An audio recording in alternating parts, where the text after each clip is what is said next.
Les gens trouvent ça loufoque. Mais nous croyons en l'avenir.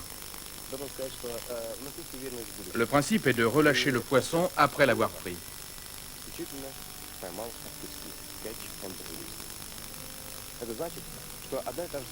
Si Dieu le veut, ces poissons peuvent vivre 75 ou 100 ans.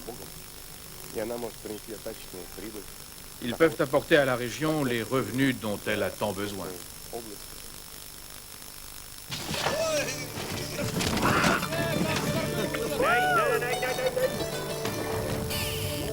Notre petite bande de loufoques a enfin compris comment il fallait s'y prendre avec le beluga.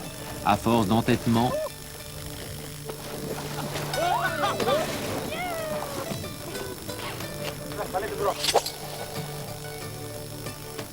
l'esturgeon est vraiment un gros poisson, pas facile à pêcher à la ligne.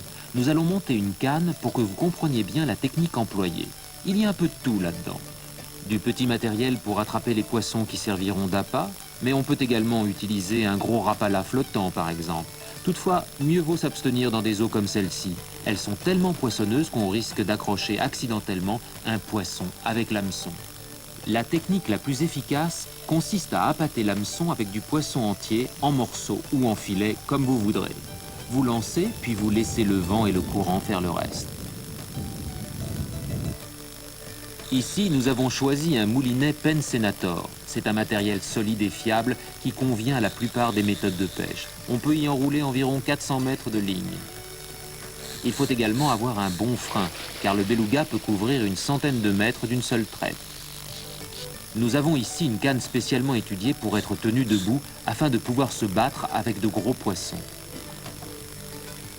On cale le bas de la canne contre le bassin ou dans une ceinture spéciale. Puis on agrippe la poignée du haut, ce qui vous donne une excellente tenue et une force accrue quand le poisson se débat. Un tel équipement devrait vous permettre de capturer n'importe quel esturgeon. Mais il y en a toujours qui ne veulent pas faire comme tout le monde. Oriane entre dans l'eau, un sourire sur les lèvres et une canne à lancer à la main. Son sourire s'avère communicatif. Il plaisante. On n'attrape pas un esturgeon géant avec une mouche. Rien à craindre, pensons-nous. Mais très vite, c'est la surprise. Vous avez vu? Vous croyez que c'était le mien? D'accord, le beluga est ferré. Mais maintenant, comment vas-tu le ramener à terre?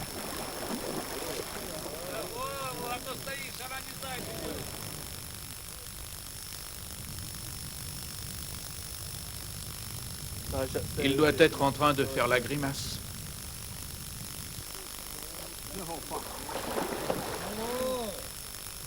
Avec seulement 150 mètres de ligne, Oriane n'a pour ainsi dire aucune chance de sortir son poisson de l'eau.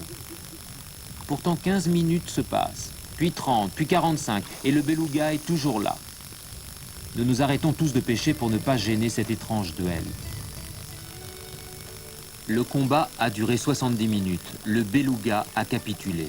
Oriane a accompli un exploit totalement inédit, établissant un nouveau record du monde. C'est un record qui va compter. 2,33 m de long pour 80 kg. Attrapé avec une mouche Silver Beluga. Je l'ai faite avec un vieux paquet de café et des décorations de Noël, avec des yeux pour faire plus vrai. Le corps est un tube de PVC de 3 mm. L'hameçon est simple. Les esturgeons peuvent rester une demi-heure hors de l'eau. Quelques minutes suffisent pour les peser et les mesurer. Ils peuvent ensuite rentrer chez eux. Ils s'en tirent avec une grosse fatigue et des souvenirs qui les laissent certainement perplexes. Peut-on espérer pêcher quelque chose avec un lance-pierre? Oui, à condition de s'appeler Perola et d'être un grand maître de la carpe. J'ai vu des poissons qui devaient faire dans les 10 ou 15 kilos. C'est ce que nous appelons des bouillettes. Ce sont des boulettes à base de pâtes et d'œufs. Les carpes adorent ça, en Suède en tout cas. Vous les lancez dans l'eau à l'aide d'un lance-pierre.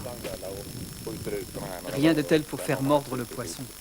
Mais les carpes de l'Oural n'ont jamais entendu parler de ces fameuses bouillettes et elles refusent de mordre ce soir malgré tout l'attirail déployé par notre ami Perola. Les Russes sont très impressionnés par le dispositif à 3 cannes du carpiste suédois. Ils n'ont jamais vu ni entendu une chose pareille. Lorsque la ligne bouge, ça déclenche un signal sonore et lumineux. Un peu plus loin, vous avez ce que l'on appelle l'écureuil. C'est joli de voir monter et descendre cette lumière verte. Elle indique qu'un poisson est en train de tirer. Perola rentrera bredouille. C'est ensuite aux Russes de nous impressionner. Après avoir exhibé un énorme brochet, Vladimir montre à notre spécialiste suédois dépité à quoi ressemblent les carpes du coin.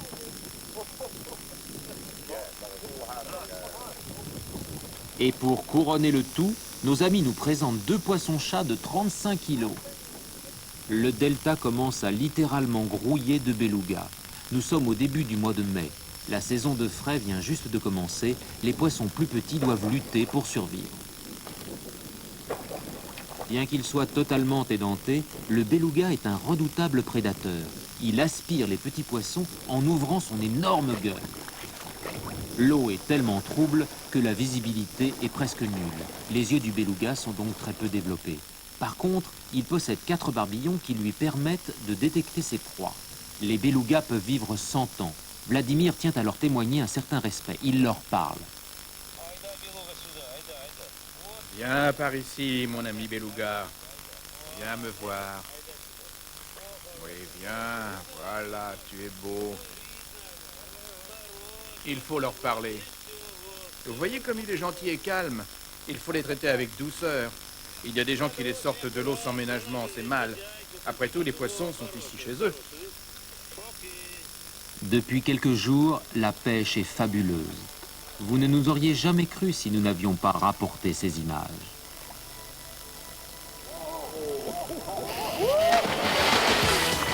Ah, chut, chut.